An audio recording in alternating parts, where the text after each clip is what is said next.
Iron Man 2, about what you would expect. Iron Man 2 is an action shooter game where you can play as either Iron Man or War Machine. Some missions you even switch between the two. This is your standard budget tie-in game. The voice acting is bad, the story is just background noise, controls feel too floaty, and it's insanely repetitive. Iron Man 2 is fun though in spots. This is a very short game, only 8 missions. The entire game won't last you longer than 5 hours. Each mission has a new objective and setting so the levels do feel fresh. You won't get bored, but the gameplay doesn't switch up at all. It's a back and forth between defend allies and get to each checkpoint, activate the thing, and kill everything in your way. The game would have been much better without the defending sections. They drag on way too long, and if you're ahead of the slow moving allies, you automatically have to restart from the last checkpoint. It's annoying. You can freely fly or land on the ground in Iron Man 2 in any and all moments, but flying can be a little too fast, so by the time you're warned you're too far ahead, it's too late to stop yourself. Combat though is fun. You're given a variety of weapons that take just a tad too long to reload without the option to manually reload. You're given freedom of the weapons you can use, and hold up to 4 at a time, but the slow reload time and only being able to carry 1 to a couple shots in a clip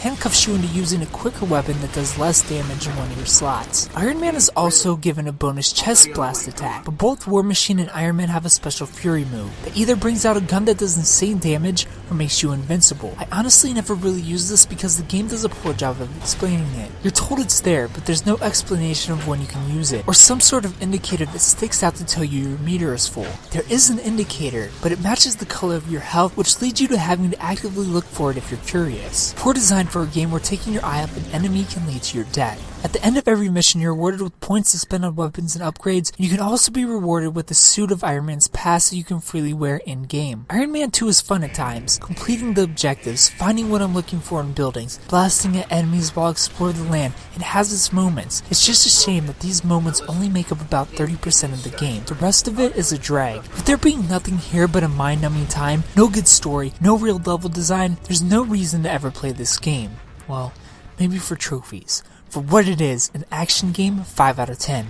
And as an overall game, 5 out of 10. If you played Iron Man 2, tell me what you thought about it down in the comment section below. If you haven't played it, tell me if you plan on picking it up. Thumbs up. If you like the video, subscribe if you're new to the channel. Tune in tomorrow for first impressions where you find out what game we're playing next. Thanks for watching. You do realize you're at ground zero. Don't be ridiculous. I'm at least 9 feet outside the radius.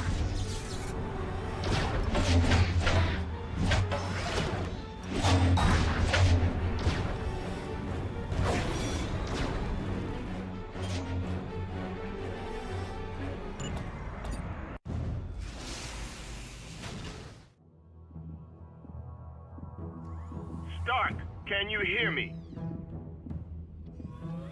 Emergency teams, mobilize and prep for extraction of... I'm touched. Fury. Really? I am. But... I'm fine. Relax, Nikki. I'm all good. My onboard protein infection was negated by the helicarrier strike.